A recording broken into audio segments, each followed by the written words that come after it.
2024 was the warmest year on record. Again.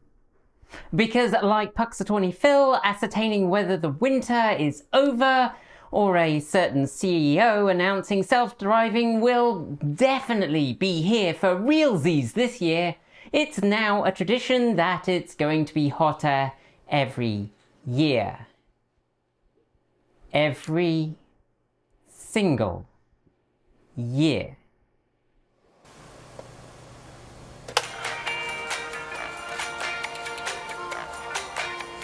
When your arms around me makes me feel so good, like a shooting star right out of Hollywood. Baby, when you kiss me, I'm under your spell. Will you miss me? Only time will tell. I can't think of anything but you. Okay, campers, rise and shine, and don't forget your solar shields because it's hot out there. It's hot out there every day.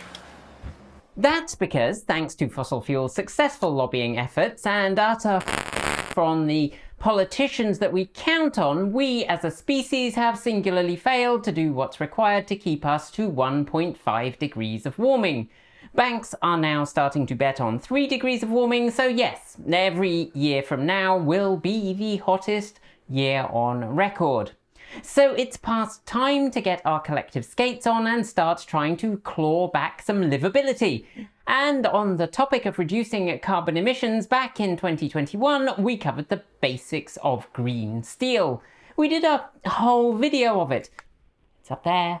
And it was part of our run of deep dives into technical topics. Green steel is still only a tiny proportion of the world's steel production, somewhere well below 1%, according to the OECD. That's the Organisation for Economic Cooperation and Development, or, if you prefer to use its French name, l'Organisation de Coopération et de Développement Économique. It's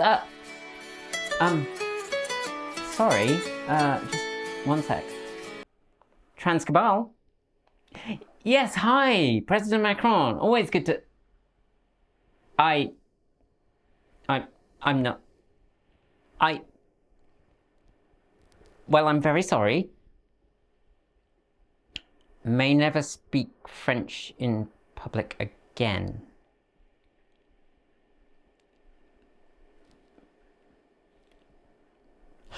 Well, where was I? Anyway, its job is to stimulate economic progress and world trade, promoting democratic practices and, of course, global trade, as a way to foster a better, more stable world economy for everyone. You may not have heard of it because it tends to work quietly in the background, and its 38 member nations, representing 1.38 billion people, are regarded as having a high-income economy and a very high human development index. But I expect we're going to hear more from them as certain nations continue to portray global cooperation as something heinous and terrible. You know, on the same sin-illness axis as those very same people put empathy and kindness. But despite that, the transition to green steel has the potential to dramatically impact the global manufacturing economy. Those of you who join us every Saturday for 10 will know that we have, on multiple occasions, covered Volvo's vocal promotion of its green steel efforts.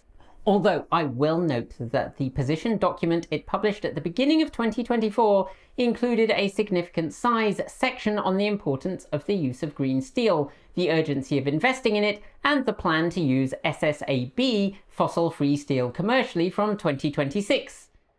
A statement curiously absent from the September edition of the same year.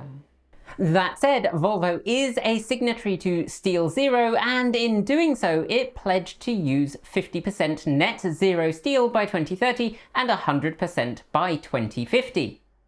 And yes, I did notice the word net sneaking in there, and no, I'm not fond of it.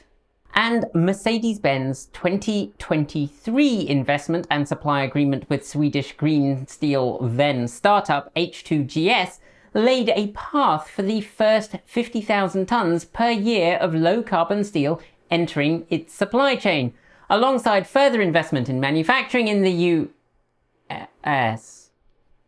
Oh, well, never mind.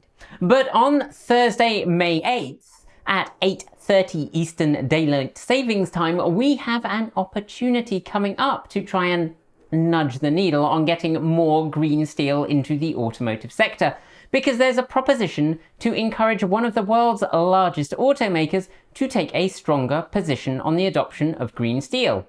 That's Ford. And today we're going to examine what's on the line and why. If you remember from our shareholder activism video, we promised you'd have a chance to be active. Well, here it is.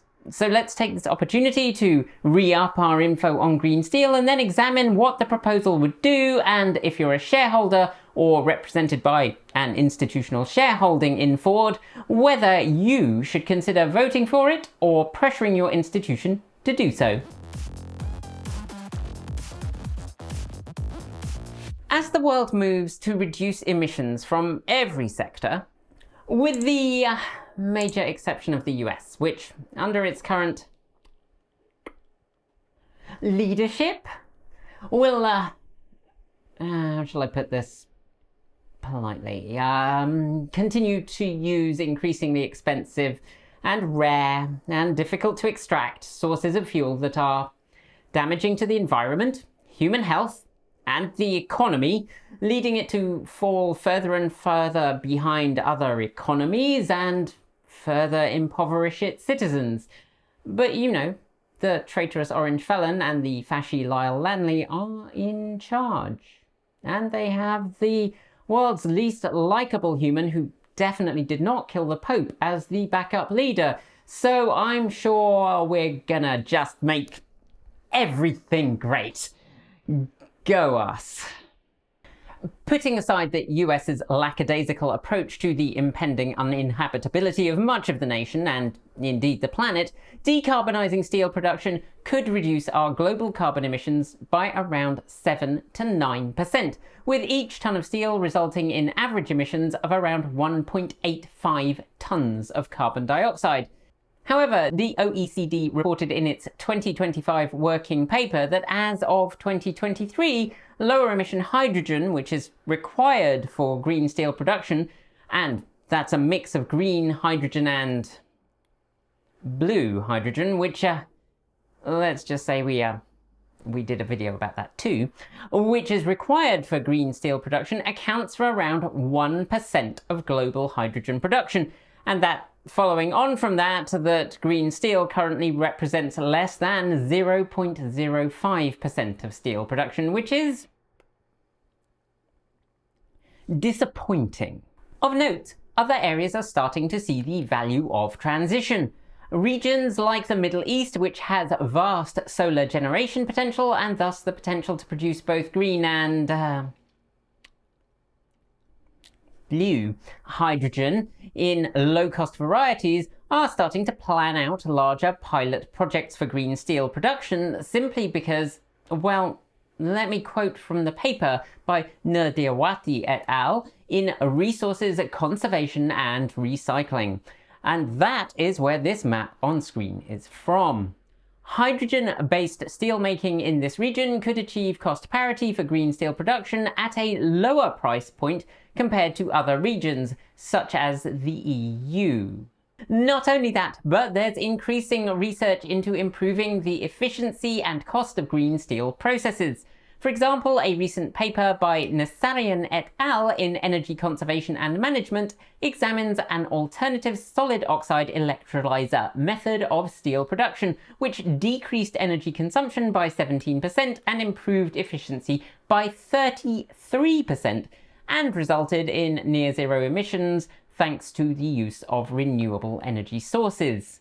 But most importantly for the market, the cost difference right now was just $5 per tonne, an amount that could easily decrease as electricity prices drop with increased renewable rollout. So while most green steel projects are nowhere near cost parity right now, especially where carbon pricing isn't a factor in the marketplace, there are also techniques appearing on the horizon that may finally begin to approach cost parity regardless. And multiple pilot projects across the world where companies are starting to refine the process of producing low carbon steel. From an economic standpoint, now is probably the time to get in and start to plan and build out your green steel capabilities, at least if you don't want to be left behind when renewable energy sources make the cost of production drop substantially. Or, like battery manufacturing, you could just ignore it, while some other countries invest massively and get a technical lead that is pretty much unassailable, and a decade or two down the line you find that you're not really competitive. I mean, you do you, boo. Now, beyond the bare we would quite like to keep living on this planet reason for switching to green steel, there's also a social one. Existing steel plants are often in underserved communities who bear the brunt of the pollution costs in their health. Fossil-free steelmaking largely eliminates pollutants tied to coal combustion, leading to cleaner air and healthier outcomes for nearby residents. Prioritising investment, retrofitting and upgrading existing plants could, if done right, produce healthier, better off communities while at the same time helping underserved communities gain a foothold in an upcoming industry that could provide financial stability. Of course, that does assume that you're not trying to build a larger class of serfs who have to work as indentured servants to a ruling class. Now, I think that most of you lovely people who watch this are decent sorts, because we've met some of you at events and chatted to you on Discord, and I think it's fair to say that most of you understand that tackling things like the transition to cleaner steel will certainly lift up traditionally disenfranchised communities. And that is not bad, no matter how many times a screaming person on social media tells you otherwise. It's also really important to understand right now that the Overton window is rapidly moving to the right, as certain politicians and pseudo-political CEOs try to gut any program that could maybe have a hint of a positive outcome for a traditionally disenfranchised community. When you've got the US government calling a program designed to reduce exposure to raw sewage and ensure residents have access to clean water in Alabama as a, quote, illegal DEI and environmental justice policy, end quote, I don't quite know where this ends up. But we can resist the Overton window moving. Anyhow, interestingly, in renewable rich regions, a pre-press paper, link down below, by Kaifer et al. Points to the substantial benefits of localizing not just the steel production, but also the hydrogen production to, in this case, Sierra in Brazil. I'm sorry, Brazilians. The authors found that in a life cycle analysis of the potential impacts of localizing green steel and hydrogen production, it could produce 23% lower life cycle emissions than simply exporting the hydrogen for use in a green steel plant elsewhere. It also had marked beneficial impact on salaries, increasing them by around 20%, as well as providing more than 30% more jobs for the Sierra region rather than the effect of exporting liquefied green hydrogen. The effects were even more marked on employment and income, at least, if the equipment was also sourced locally. Alright, so there's lots of good reasons for moving towards green steel. The future economic ones, we like living on this planet and don't have a spare planet handy just yet, and the social, economic and health benefits. But what can we do? And we just want to acknowledge at this point and thank Public Citizen for bringing this opportunity to our attention and helping us with our planning for this video. They're a really important group and you should go look at their work. Now, Like we said in our piece on shareholder activism, shareholders can introduce proposals, and in this case, a capital management fund called Green Century Capital Management has introduced Proposal 5, which will be coming up for a vote at Ford's next shareholder meeting. The authors of the proposal point out that Ford has worked on sustainability goals, but they also note that Ford's current goals and disclosures are not comprehensive. Examining Ford's 2024 sustainability report does indeed reveal somewhat of a dearth of actually measurable sustainability commitments.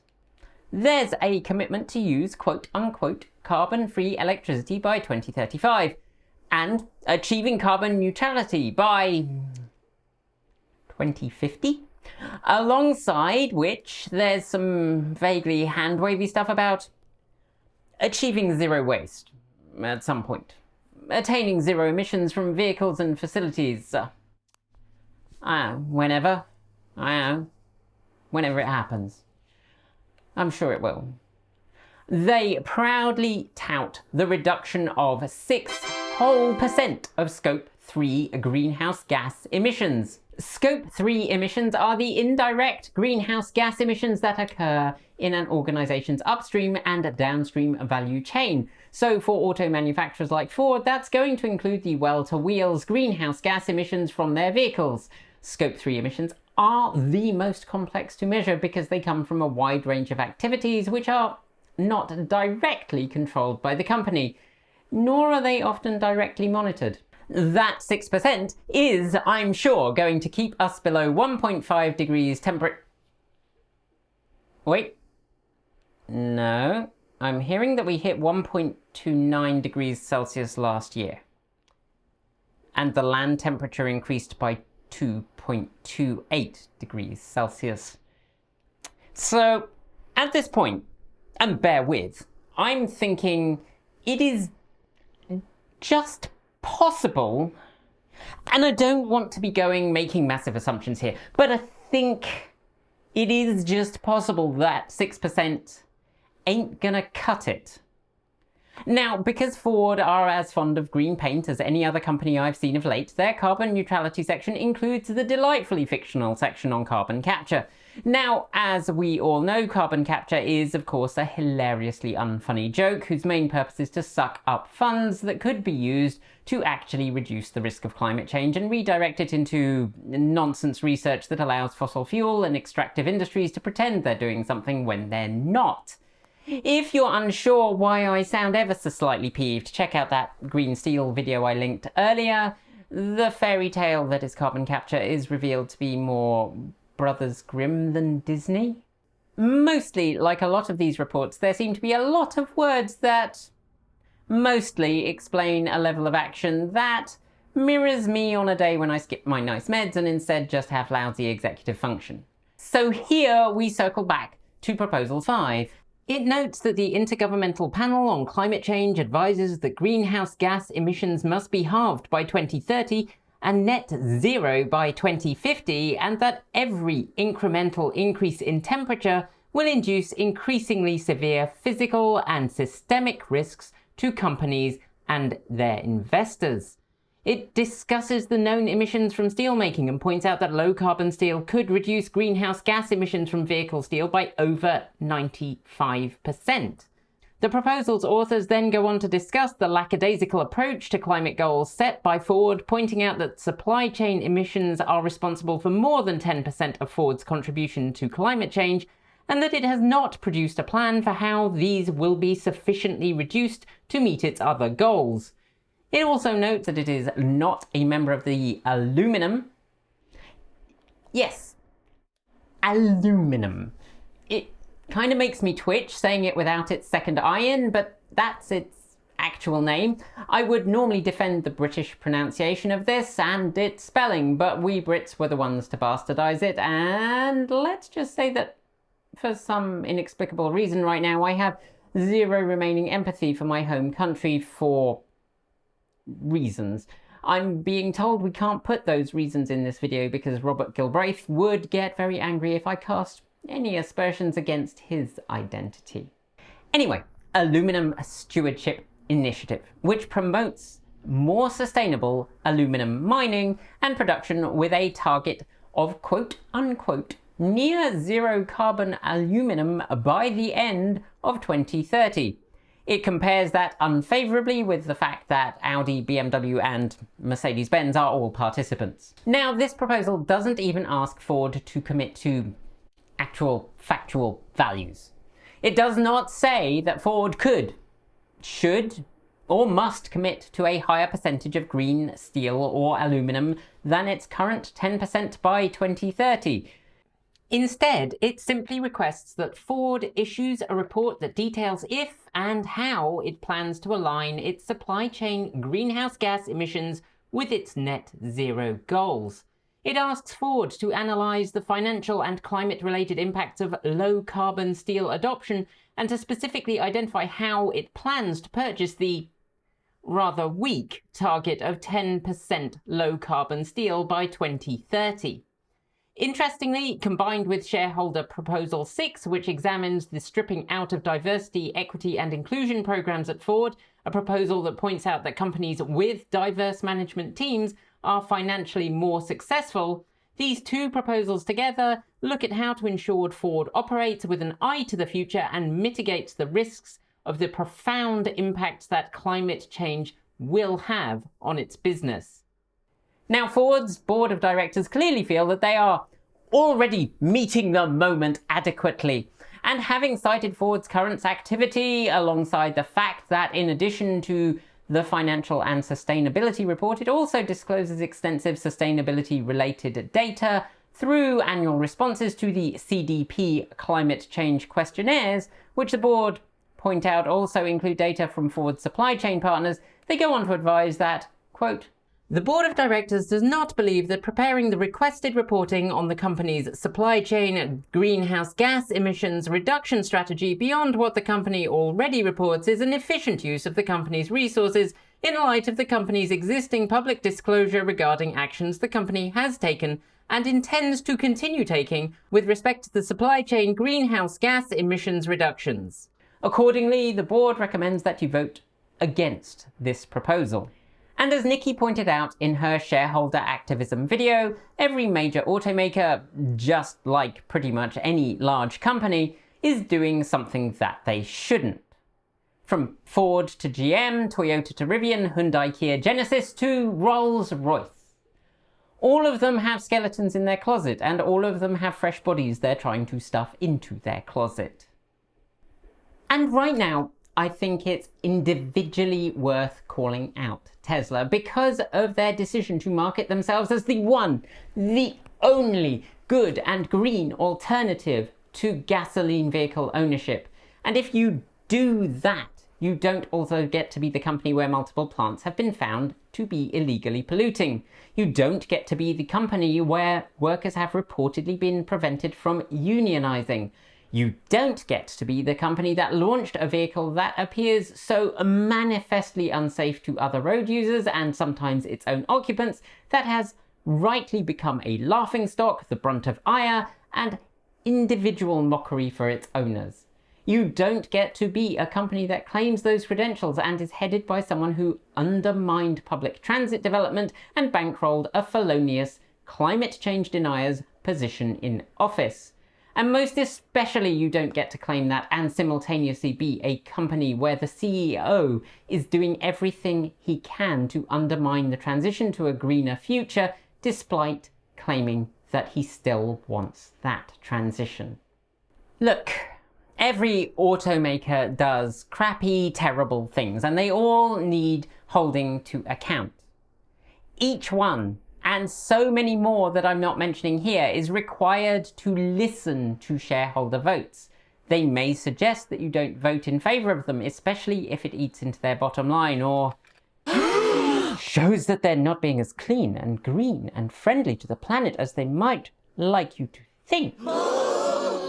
And I know I've mentioned this so many times, but ethical consumerism is mostly impossible, certainly difficult. Shareholder activism helps make it easier to be at least somewhat ethical in your consumption. So if you are a shareholder of Ford or you know someone who is, it's time to think about what this proposal does and what its implications are. And again, as noted in the shareholder activism video, shareholder voting can be complicated. But if you're entitled to vote, this might be one of those years where you want to exercise that right. Now, whether or not you think this is necessary or useful probably depends on a few things. One is obviously whether you have the faintest grasp of science or whether you get all your reporting from Fox News with their... No, I can't even. Another is whether you have a shred of faith left that large corporations are really doing anywhere near the amount needed to avert the worst of climate change. Spoiler, they aren't. And so, if you are a Ford shareholder or an institutional investor that you use holds Ford stock, this is your opportunity. 2024 was the warmest year on record. It's time we started acting that way. Thanks for joining us today. And if you've got thoughts, make sure you leave them in our Discord room, on our Patreon page, down below, or you can reach us on Mastodon or Blue Sky. Thanks to the amazing list of people scrolling by on your screen right now. They're part of the massive community of supporters who make this channel possible, helping us through Patreon and YouTube, covering our bills, paying our team, and helping us to remain 100% independent. If you'd like to join them and see your name listed here, follow the links below. We've got options available across a range of different price points from $1.50 US a month. A massive welcome to our newest supporters: Andrew Dijak, Alex Flinner, Mark Chopping, Squire, James Higgins Thomas, Crispy Noges, Charles Noun, B. Henke, D. Vid, Maria van der Linden, Kay Firth, Scott Churchill, Nathan Okawa, Corporal Dwayne Hicks, T2 Roman, Michael Schaefer, Alan M, Peterson, Alan Badu, Omar Asiel, Robin Gee, and Nick. To join the list and get your shout out, become a paid Patreon member for your moment of fame and me mispronouncing your name. And you can even gift memberships to someone else. If you'd like to support us with a one-off donation, you'll find links below to make Ko-fi and Bitcoin donations, and we even have an old-fashioned PO box you can reach us at for the time being, addressed below. You'll also find links to our swag store, and if you're someone who has to shop on Amazon, please consider using our affiliate link so we get commission, not Jeff Bezos. So we can continue to focus on making our content even better and reduce burnout, we're being a little freer with our release days, but plan on dropping new content every Tuesday, Thursday and Saturday on our main channel, plus something on Sunday over on TE Take 2. If you want more, the algorithm that hates us thinks you should be watching this video, but this video is one we'd like you to check out. Be awesome, be kind, be intentional, and don't forget to resist. Keep evolving!